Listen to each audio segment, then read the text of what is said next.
Okay, good morning, everyone. Welcome to our first finance meeting of the year. Usually this is a pretty casual meeting, getting everything underway with new supervisors and everything, but this year, of course, like everything else, that's totally different. It's probably going to be our most important meeting that we've had in a couple of years. So with that in mind, I call the meeting to order and look for a motion to accept the December 9th minutes.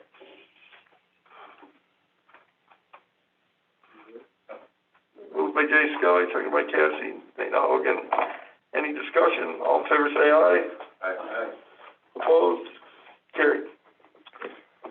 Okay. Real property, corrected tax bills, and I assume we're going to start right at the top of the packet. Sure, Brian. The first thing I have is my monthly report for corrected tax bills. We haven't had a lot come through to date. This year we've had a lot of apportionment or certificate of divided assessment where somebody divided their land and now they want different tax bills and they're selling off.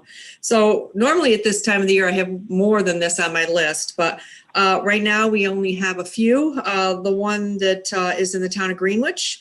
This is just a report to you that I had to do a corrected tax bill to make that bill zero. That parcel was supposed to be combined in with another parcel and it just didn't get done on the computer. All the paperwork and everything was done. So that person had done a combination request. So that's that report. That's the parcel on that report. And the next thing I have is Resolution A. Resolution A is to correct two parcels. One of the parcels is owned by the people of the state of New York.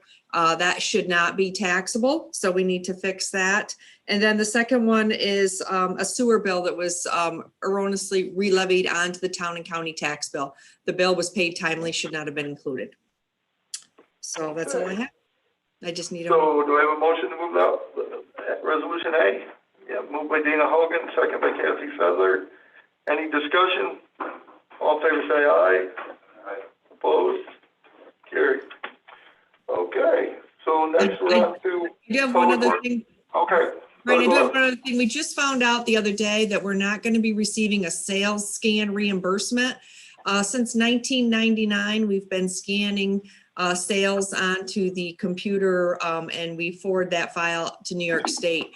We were one of the pilot counties that started doing that, and they were reimbursing us for 50 cents for every transfer that we scanned on. The program's changed over a couple years.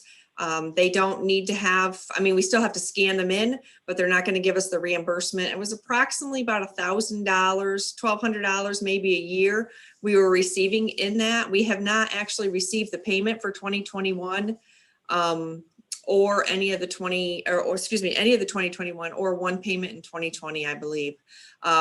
I'm going to submit the last invoice, which is the one that they'll be paying for this last quarter. And I am looking into another program where maybe we can get some state aid for our assessment services that we do for the towns. Not sure what that payment will be, but I'm hoping it'll at least cover that $1,000 we're not going to receive from the state aid for the sales scan. So I just wanted to report that in. Are you actually expecting they're going to pay the one for last year, or do you think that won't come either? No, they are supposed to be paying all those right up until the end, but nobody really has gotten any payments on that. I've talked to other counties and they have not received their state aid for the sales scan reimbursement. So hopefully that money will be coming in. Yes. But there's now a $1,200 shortfall in your budget because what we budgeted for this year isn't coming, is what you're telling me. That's what I'm telling you right now. I am looking into something else to hopefully cover that $1,200 though. I can't submit that until July 1st, once the assessment rolls become finalized. But I am working on a replacement for that. Thank you for that update. Okay, you're welcome. Okay, Public Works. Don't see. Where's Deb Donnie? Yes, no, maybe.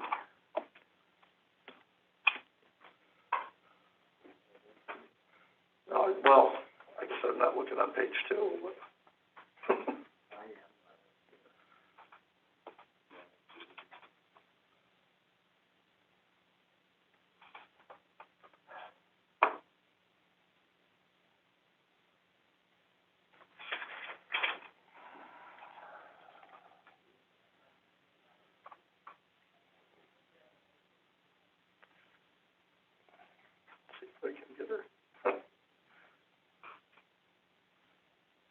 Queen's full, Brian, you gotta knock somebody else off to let her in.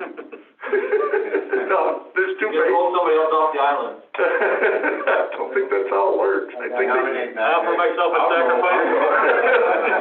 Who wants to go for, I offer myself a tribute.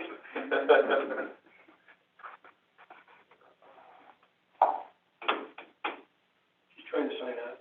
Okay.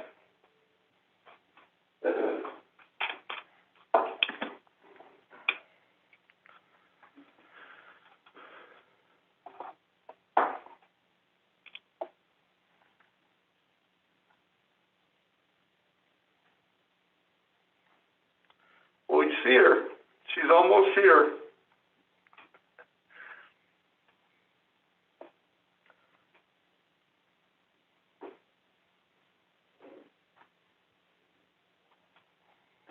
I think you were bumped to page 2, Roger. You got elected randomly.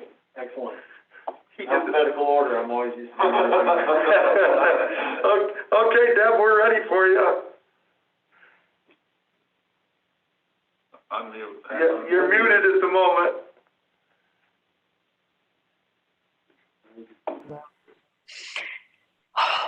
Okay, You're here. so we have a couple of things today. One of them is the County Route 35 and 36 pavement preservation project. We got a supplemental to complete the work on that. So I'd like to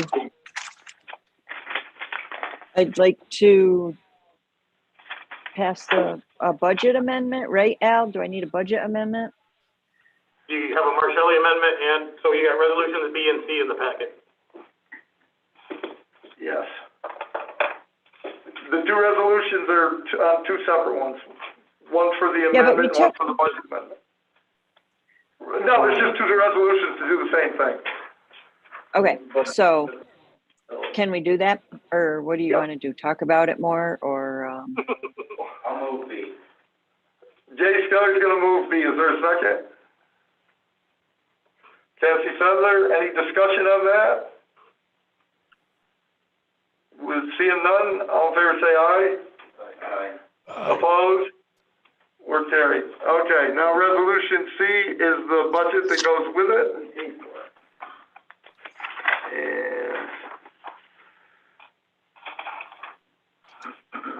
is there any questions on that? Well, first of all, we need someone to move it. Move C.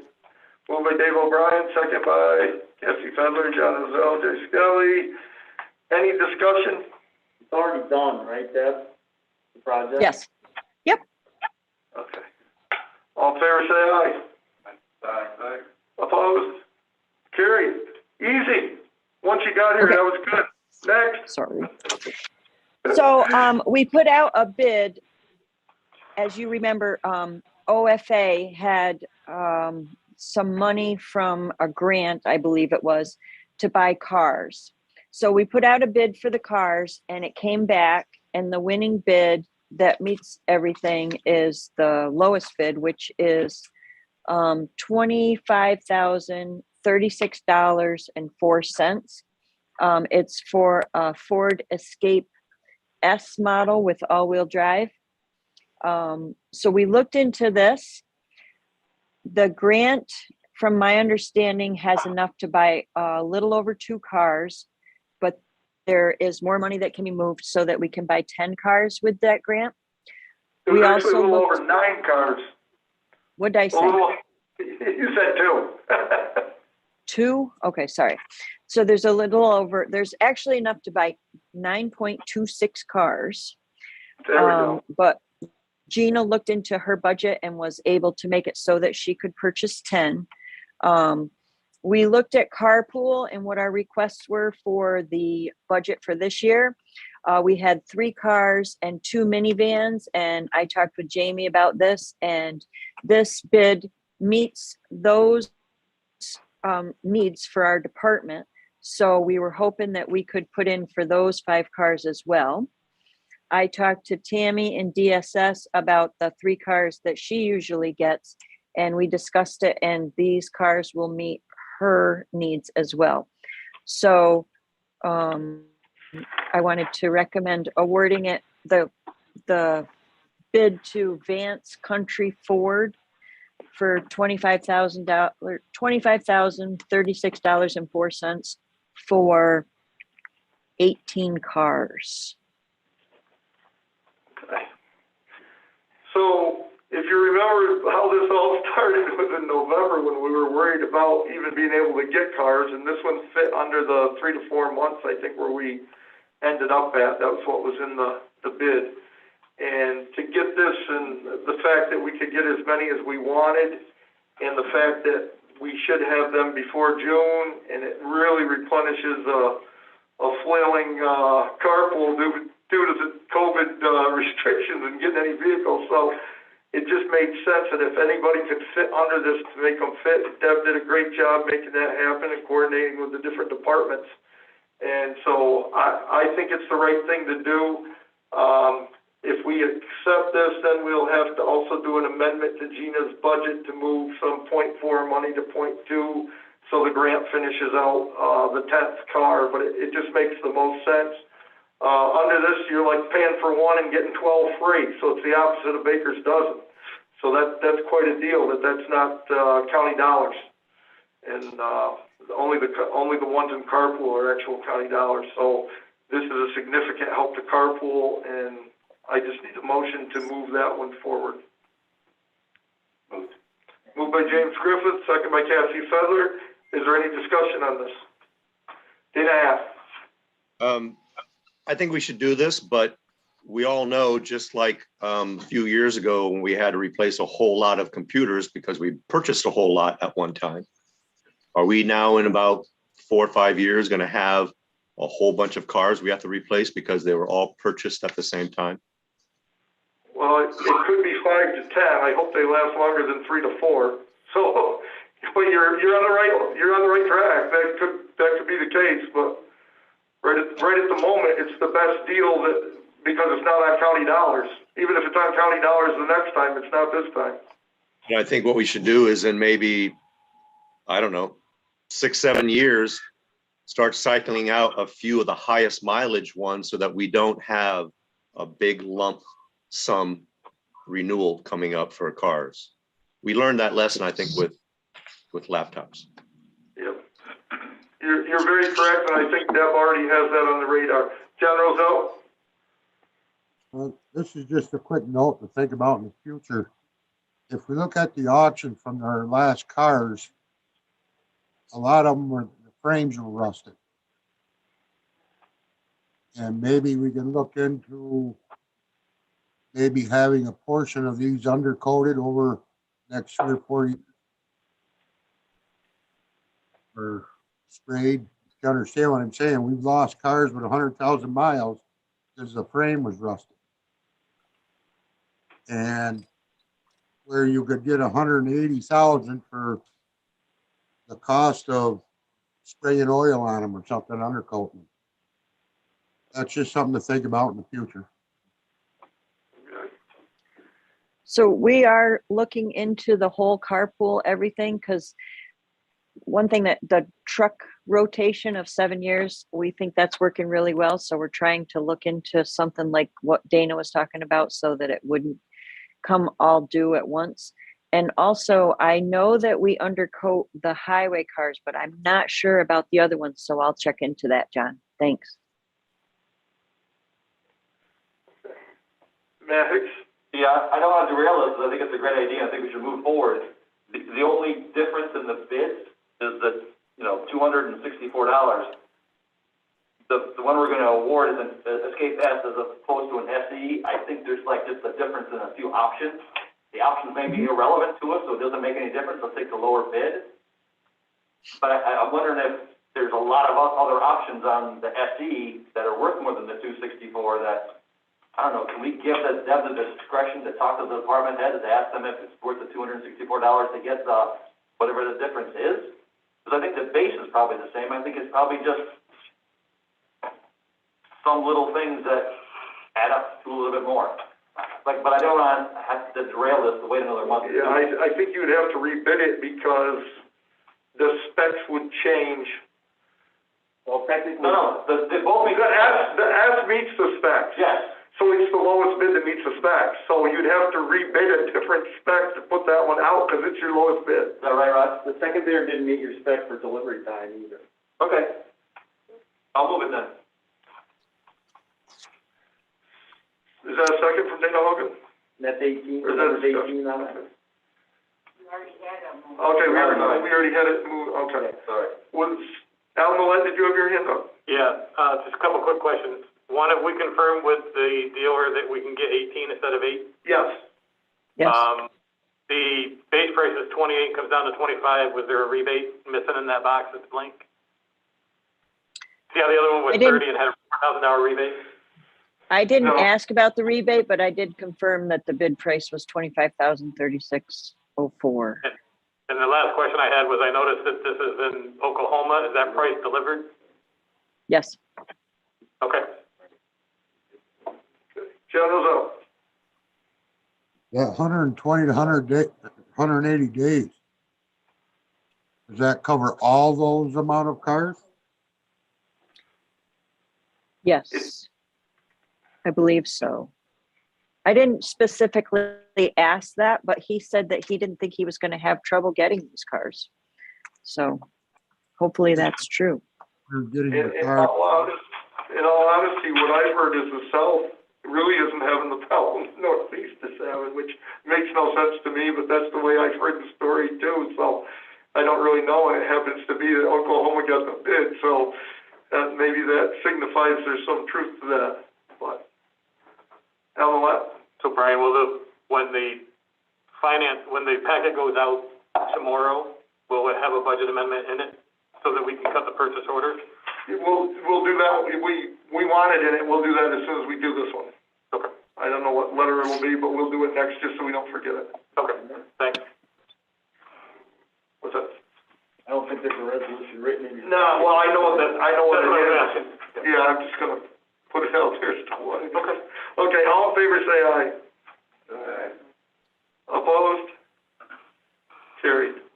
Okay, I'm gonna let the ladies decide how to number or letter this one, but the resolution is gonna be to move $18,519 from OFA's .4 line, whatever grant it is, and they've got the information already, and it'll be in the packet, to the .2 line, which is the car line, so that their money's complete to buy the 10th car. So I just need a motion for that. Moved by James, seconded by Dave, Cassie, John. Any discussion?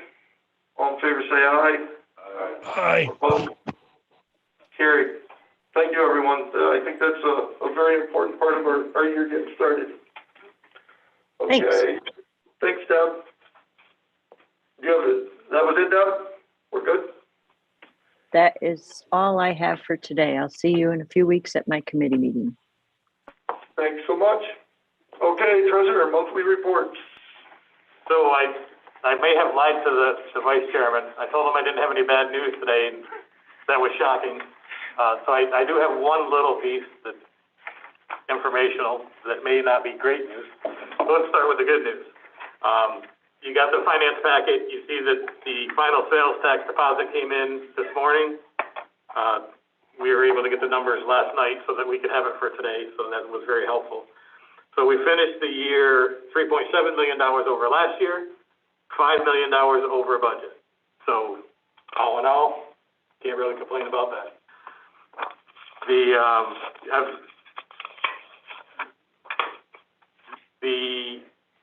other thing that I wanted to note on the good news side, my preliminary look at 2021. Now there's still 3 months to go, and this is extremely preliminary.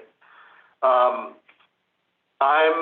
projecting the general fund is going to finish somewhere between 19.6 and 20.6 million dollars in fund balance, with currently 1.4 appropriated. So that's even better than I had 6 months ago projected. What trajectory we were on then. So that's my best guess looking at the numbers right now. I think 19.6 might actually be a worst case because I'm only estimating another $1 million in state aid, and we're we're probably gonna crush that. I got $250,000 just in public defender claims coming in, so, the million might be a conservative look at where we're gonna end 21. The interesting thing there is because we have not been able to have an auction in 2 years, as you may assume, the tax receivable is growing because the 18s and 19s that would have been liquidated through auction are still on the books. Though that number is 1.7 and change that would have been taken off our books. So I'm going to have to hit fund balance for $1,025,000 on that deferred tax revenue adjustment we have to do every year.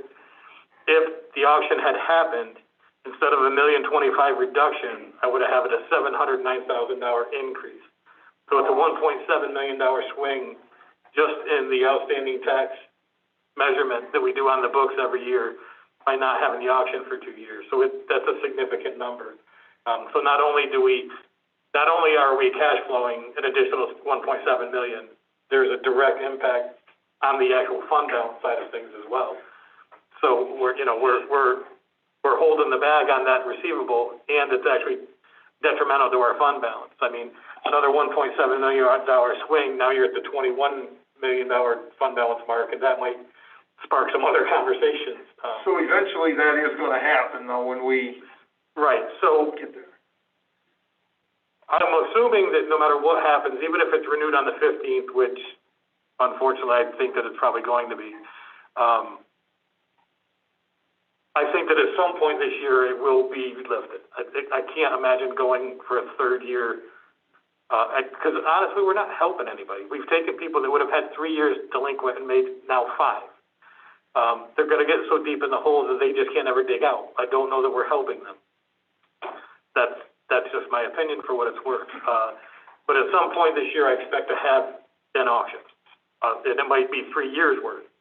Now, some of the people are in all 3 years, so it's not 3 times the normal auction. But right now, the 2 years that are out there that we couldn't do, it totals $1.7 million. Next. Well, I thought I heard Governor Hochul on the TV the other day saying that she was gonna end the moratorium on foreclosures and evictions. That would be a game changer. Yep. I'm pretty sure I saw that, didn't I? Yeah, and what I heard was that they're gonna open up funds for renters that need assistance, that they're gonna eliminate I heard the same thing, they're gonna eliminate the moratorium on renting. Right, so if they eliminate the moratorium. On foreclosures, we could get that Saturday. Right. So next week, we could actually start the process of setting up a schedule to make that happen, right? Yes, we would begin with the notices that we couldn't send out. We'd start there. The 18s, we could literally get to the altar. So in theory, you could have more than one auction if you chose to, because the 18s are literally just shy of. We just need to go to court on the 18s. But true or false, generally when you send those notices out, between there and the stakes going in the ground saying there's an auction, you get a huge rush of cash flow, right? Between cash flows and bankruptcies, there is a rush of something. Okay. What will be interesting is if there is funding, I'm just as happy to take the payment on the taxes as I am taking the property. So if the people who are behind in their taxes have some kind of relief plan given to them, I'm just as happy to take the payment on the taxes and not foreclose. Jim, wasn't it strictly though, the relief was gonna be on renters / evictions? I don't remember her discussing relief on. So that one's already in play, the eviction one. Foreclosure. Right. Assistance. It's the renter's moratorium, yeah. Okay. You can update us next Friday on the status of that. Absolutely. I know the bill, the extensions that went to the governor's office, I don't know what's in them. I know Zoom meetings are in them, but I don't know what else is in them. I just texted, Matt Simpson to see if he knows. Yeah, so that would be a No, it's not significant gonna be game extended. changer. If that's listed. But that's all your call as treasurer, you decide how that proceeds, we don't actually do anything about it. It's all on you, right? Well, But you want our blessing. we normally do that as a team, but yeah, it's, at the end of the day, it's my enforcement, yeah. And I think under the situation, and we would want input at that time from everyone else, but I wouldn't be surprised if we wouldn't be better to have separate auctions. Yes. Maybe have one early and one later, because the amount of money that's out there and all those things, I think it would be for a healthier auction. And there would be a little bit more cost this year, because honestly, the people who have 18s, they should have gone to auction in 20. I don't have any legal requirement to notice them, but I have a human requirement to notice them. So if we're gonna move forward on the 18s, they will be renoticed at some level. It won't be to the extent that we, it won't be the big certified and first-class mail, but there will be another outreach to those people before we go any further. I won't just go to court and file against their property. They'll get another notice. And one other thing I want to add with the amount of fund balance, projected fund balance, whatever, in 2010, when things were so tough, we raided every fund there was possible and have never been in a situation to put that money back. It's pertinent we put the money back in some of those funds, that if things go to hell again, we can raid them again. And if you don't have any put away for raid, and a lot of it was just like we funded the tips. We had all the money that was our portion in those, and we didn't want to take it. We just had no choice. And so when you stack up some of this, you put that away because that way you don't have to go after the taxpayer when things go bad. You find ways to live within your means and get that stuff done. This is all about alleviation for the taxpayer, even though it doesn't look or sound that way. If you have those things funded, they don't come at a later date. So if we do finish over 20 million, this board might want to take a second look at the adjustment to the capital plan that was made in the 22 budget. I mean, we have a contingency in plan if the sales tax is 25 million, but you might want to make some level of investment even if it doesn't, because we're doing better than we thought. So I mean, we can have another discussion about that capital investment, whether it's $1 million back end, $500,000 back end. I'd like to at least have that discussion at some point. Regardless of what sales tax does, we have the ability to maybe, to your point, get some of that money funded. And we're going to have a discussion in a few minutes, and we may be moving $250,000 from fund balance just on a different line to help out with our workers' comp situation. So the last thing that I had to, sorry, Ms. Clary, did you have a? On the auction, I think that right now, there's a lot of people that are looking for property and coming and wanting to come to Washington County, and they can't find property. And to have a county auction, there's a lot of property sitting there and not doing anything. And that could only behoove our county and our rural communities to put that land back into production. So something to think about. Yep. And Mr. Shaw. Yes, Al, when the moratorium went on for us to where we couldn't have the auctions or the foreclosures, do the penalties keep growing like they do in normal years? Yes, sir. Okay, thank you. So the only downside of my report is I hope that it's going to change soon, but we are seeing, for whatever reason, we're not getting Marshalli money in, and we're on the hook for a significant amount of money. And this resolution that you just passed for 35 and 36 or whatever those projects were, the general fund loan to that project this month is going to be like $1.3 million. And we're still, Marshalli's on the hook for us for over $1 million already. For whatever reason, Region 1, the payments have stalled out. I don't know if there's a problem with a specific region, or I haven't got to the bottom of why Marshalli has stalled out. We haven't seen it like this in a while. There was a time, if you remember, when Chairman Lindsay was here, he used to have some concerns about Marshalli, and we're going through one of those phases again. So we've got the claims in, but the cash isn't flowing. So one of the good things about having, a healthier fund balance than we've had in a while is we can support these projects and kind of, hopefully not borrow for them. We can hopefully not borrow for them, correct? But that's, the only bad news that I have is that there is something going on with Marshalli that makes me a little uncomfortable. We need to get to the bottom of it. Yep, and I've talked to Deb Donahue and I've talked to Aaron at EGFTC, so we'll get some kind of answer from somebody. Very good. Brian? Yes, go ahead, Dana.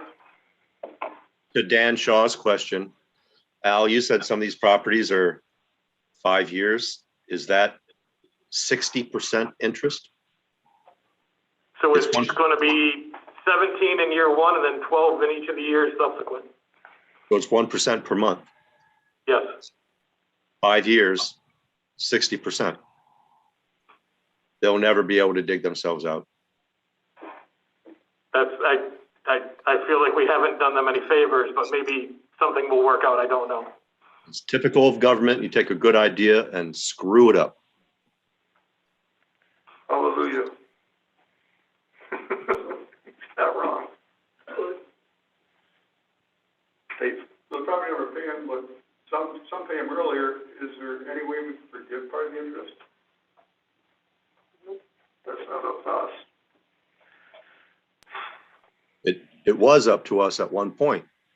At one point, I think we could have opted where I think it was going to be 3% was the max, but we did not do that. Is that correct, Al? At one point, we had a choice of getting away from because it's a 5% penalty right off the gate, and then it's 1% per month.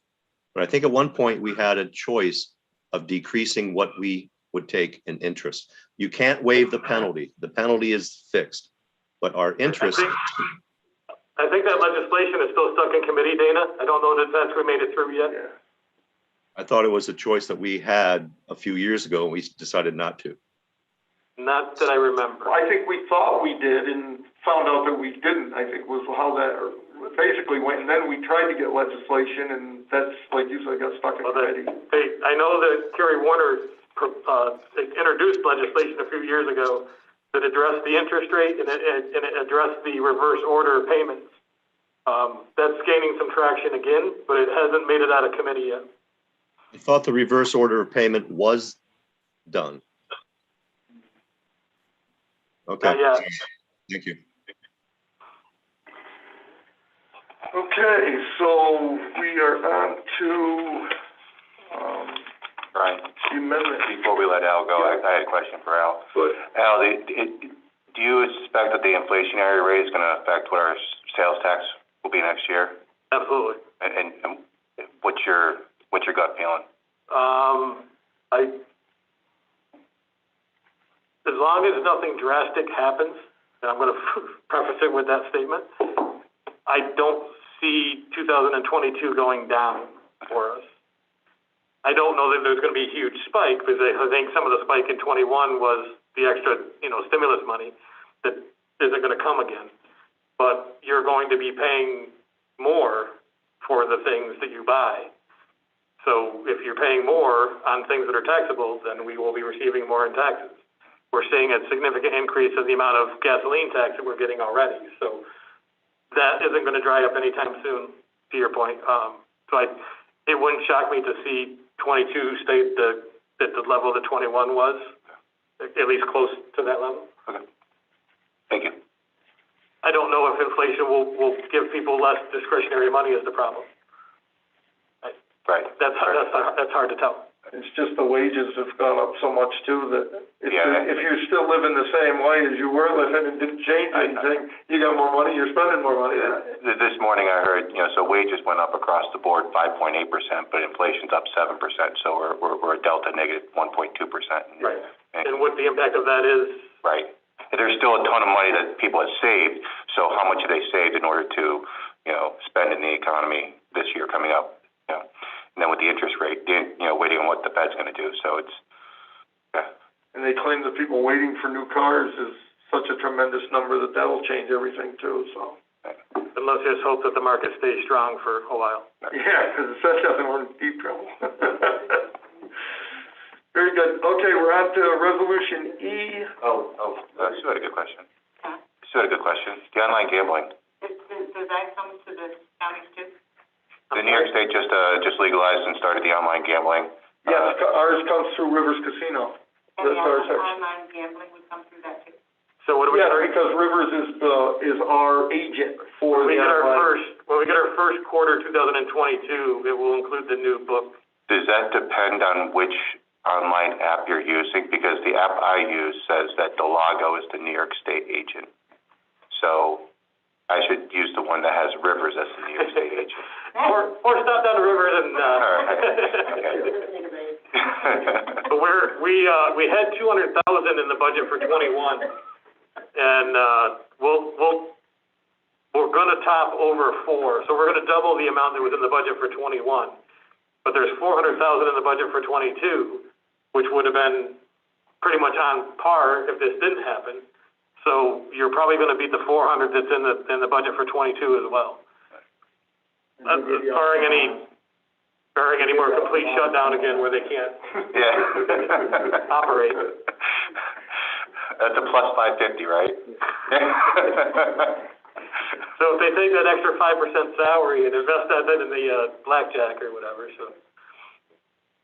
Okay, I'd like to move these along just because we got Larry on, waiting, but I'd like to get through these so that when we get to Larry, we can go on through all the salary discussions and not have to come back to this. Is that agreeable to everybody?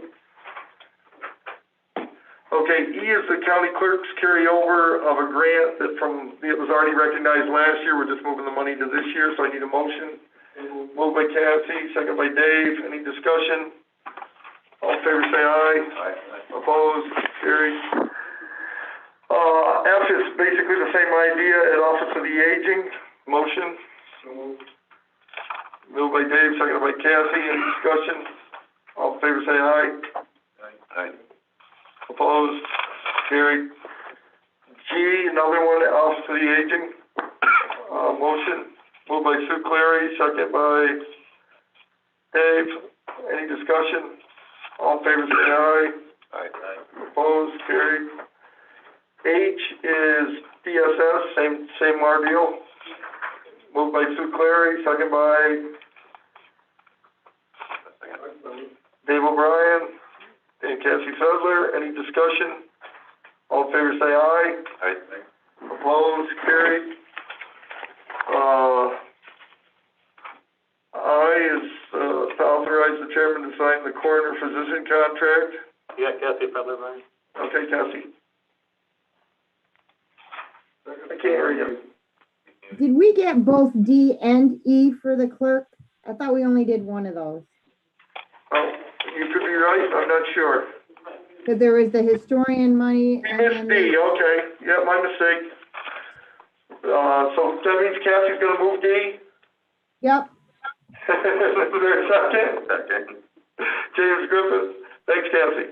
And John Rozell, all in favor say aye. Aye. Opposed, carried.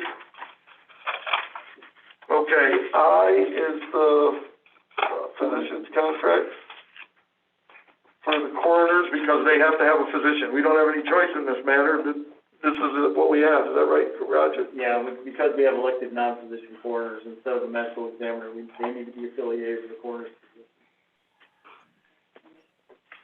So I need a motion for that. Moved by Sue, second by Cassie. Any discussion? All in favor say aye. Discussion. Didn't ask. Roger, Dr. Sikorica is not elected, but he can't be this person? He does our autopsies, he's not indicated he wants, this is the person that actually goes out into the field sometimes when they need somebody to pronounce. Dr. Sikorica does his work in a lab doing autopsies, so it's a different function. This would be like a medical examiner in places that went right to the. Dr. Sikorica is more like, when you think of, I'm gonna date myself, something serious here, Quincy MD or something like that, the guy in the lab doing the autopsies, that's Dr. Sikorica, the guy that has to go out sometimes with our coroners and maybe pronounce and things like that is the coroner's physician. I thought that the coroner doesn't do all of that out in the field? Coroners that aren't doctors can't do certain things. Declare you dead? They can't declare you dead? That's what they do. You don't have a coroner unless you're dead. The law requires us, since we don't have a medical examiner, to have an affiliated physician. This allows us to do that. Yep. Can you give me an example of when they would go out and when they wouldn't? No, I can't. That was an easy answer. Thank you. I'm going to analogize this to the Republican and Democratic newspapers. Okay, all in favor say aye. Opposed? Carried. Okay. we're at for now, and we'll move on to. Melissa, go ahead. No, Melissa. The other Melissa. Yeah. Oh, that's right. Is that person or not? And then, we should get it out of the way. What resolution are we looking at here?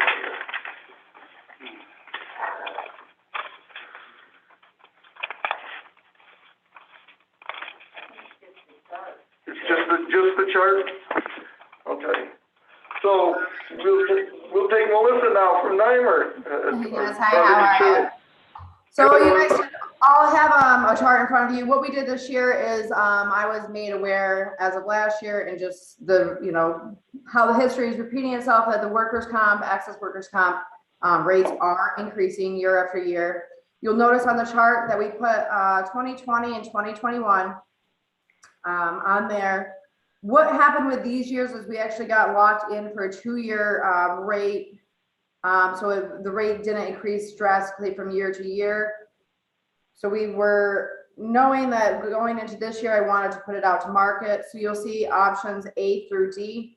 What we've done is option A is staying with the same carrier that you currently have now, which is Safety National.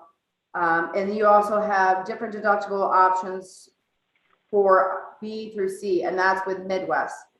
So what you guys currently have now for self-insured retention is, for employees, you have a deductible of $850,000, police $900,000, and fire EMT, basically volunteers, which is 1.6. I recommend that we do have only one deductible. I also have gone back through the last 10 years of loss ratios, and the most we've paid in the last 10 years for one single claim is $435,000, which is there's probably only 10 claims that went in 10 years over $100,000 that we paid out, which includes also not just medical costs, but if there was any sort of suit that went into play, that's also in that part of the payout as well.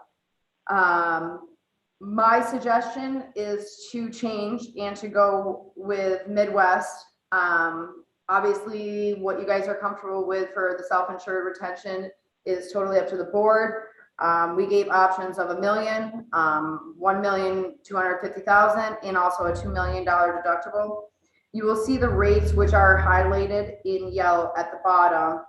Their payroll. So that's basically the rate of every $100 in payroll is that rate. So you'll see below that, the deposit premium, that's the estimated payroll premium for the year based on the payroll. As always, any workers' comp is always audited at the end of the year. I actually just sent Sue last year's to be audited. So it always goes based on payroll and gets done what needs to be done on that. I just want to let you know, for the payroll, it includes all the town and villages, all participants, and also a percentage for volunteers. Does anyone have any questions for me or feedback or any thoughts? Dana have? Melissa, is self-insured retention the same as deductible? That's correct. Thank you. And I want to just note for that as well, because I know this can be a little confusing. That is actually per case. So it's not per year. So when you're looking at the different deductible options of $1 million up to the $2 million option, that's per case. So you would have to have one case be $1 million before the excess workers' comp would come into play. Which is why I brought up a point that the highest one you've ever had in the last 10 years is 435. You could do cost savings of going to the $2 million deductible, because it's the percentage wise, it's highly unlikely that you'll even get up to the $1 million. Do we have any other questions for Melissa? Dana, go ahead. Al, is Al still here? Yeah. That amount of deductible, is that something that we squirrel away in the account so that we don't have to go find it? It's already booked? Right, so that would be my recommendation, Mr. Happ. If you're gonna go, so right now our reserve is $1 million. If you're gonna go to the $1,250,000 or the $2 million, then we should talk about bumping that reserve up to match that deductible now. Okay. You have to, no. Should you? Yes.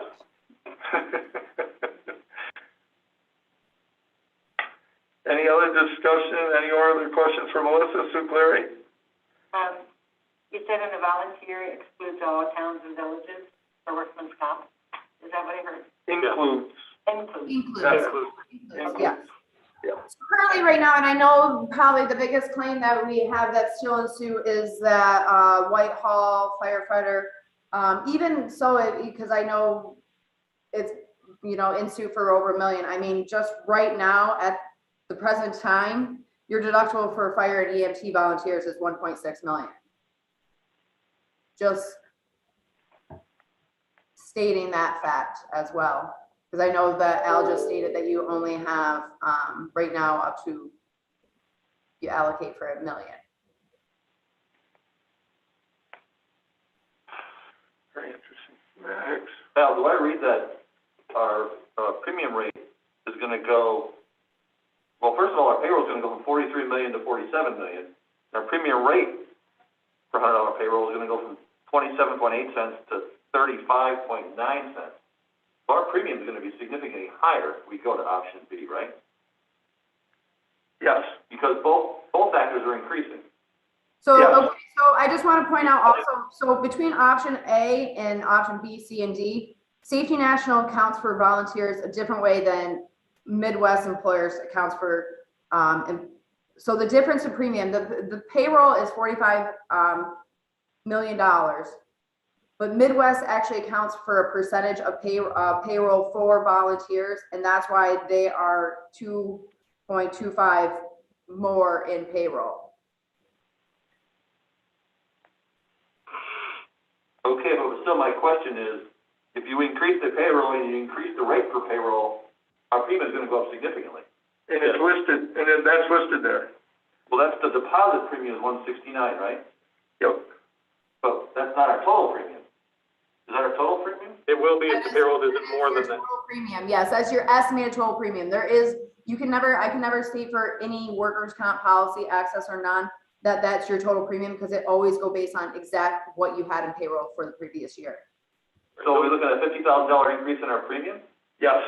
Okay, did we account for that, or budgeted for that, or planned for that? We accounted for half of it. We didn't expect it to go up this much. Right. Okay. So we supposed to make a decision today on option A, B, C, and D? So option C would be covered by the budget. Option B isn't covered by the budget. That's pretty much where we're at.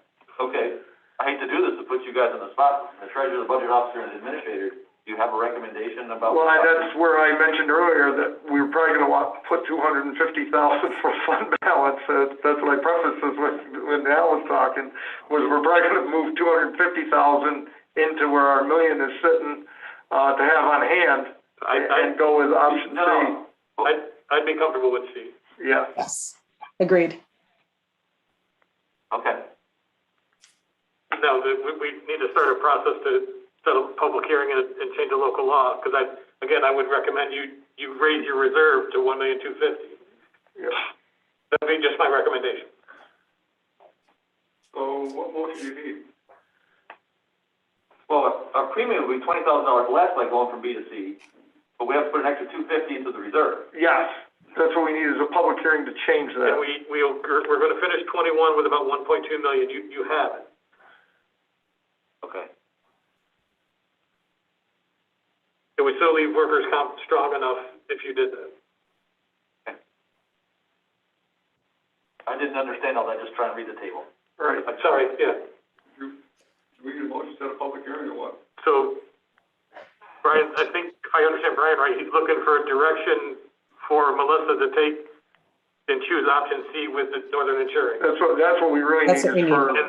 listen, And then, subsequent to that, I'm asking you to consider changing the local law. so do we have a motion to go with option C? Moved by Sue Clary, second by Dave O'Brien. Any discussion? Dana asked. Matt, if we don't significantly increase our payroll, then you don't have to worry about that additional expense. And a couple resolutions coming up, just say no. No, I just want to understand the whole big picture, Dana. That's all.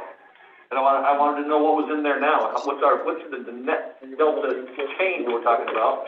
And you're talking about 25 grand. Yeah, 1,273,000 is what I'm projecting workers' comp to close at. So if you took 250 and put it in the reserve, you still have $1 million fund balance in workers' comp, which is not a bad place to be. Okay. All in favor, say aye. Well, I got Dan Shaw. Yeah, Brian, did we have a public hearing last year and we lowered the workman's comp fund reserve? 2 years ago, that was Chris's idea. 2 years ago. Yeah. And what was it that we lowered it from down to? $1.75 million or $1.7 million. Something, yeah, I think it was $1.75 million, down to $1 million. Yep. Well, at that time, one of the reasons was it was going to save the town some on their premium payment. Was that correct? No, it was going to keep us from reappropriating fund balance that we didn't have. Yes. Right, for the county, but for the town's rates, it helped them also, correct? I guess where I'm going with this, here's the question I have really is how is this going to impact towns for next year's budget or this year's budget, for that matter, if it impacts us this year? It'll affect the towns in 2 years because you'll pay your percentage of the pool of which this insurance cost is. So if you don't do it and we paid the $170 million, it would have a real negative effect on your town. If you switch and take a lower one, you'll have a better effect on your town. But it's still, is it going to raise it drastically even with this? I mean, I'm just trying to plan ahead. I'm not complaining about it. I'm trying to understand the impact of the town's budget. If you don't do it, the impact is going to be more significant. Right. Because the rate is going up, period. The rate's going up anyway. It's going to go up at least 20%, maybe 25%. To the towns next year. If we go to option C, yes. Okay, that's what I needed to know. Okay. All in favor, say aye. Aye. Opposed? Carried. Thanks, Melissa. Really appreciate that. Yes, let me know if you guys ever need anything. Okay. So now that we prolonged Larry this long, we get a motion to go into executive session to talk about the agreement with the unions. We're gonna talk about opioids in this one too. Well, we're gonna talk about opioids. You get the whole spiel. Pending litigation and collective negotiations under the Taylor law. So moved. Okay, we have a motion by Dave, second by Cassie and James. Any discussion? All in favor, say aye. Aye. Okay. So we are now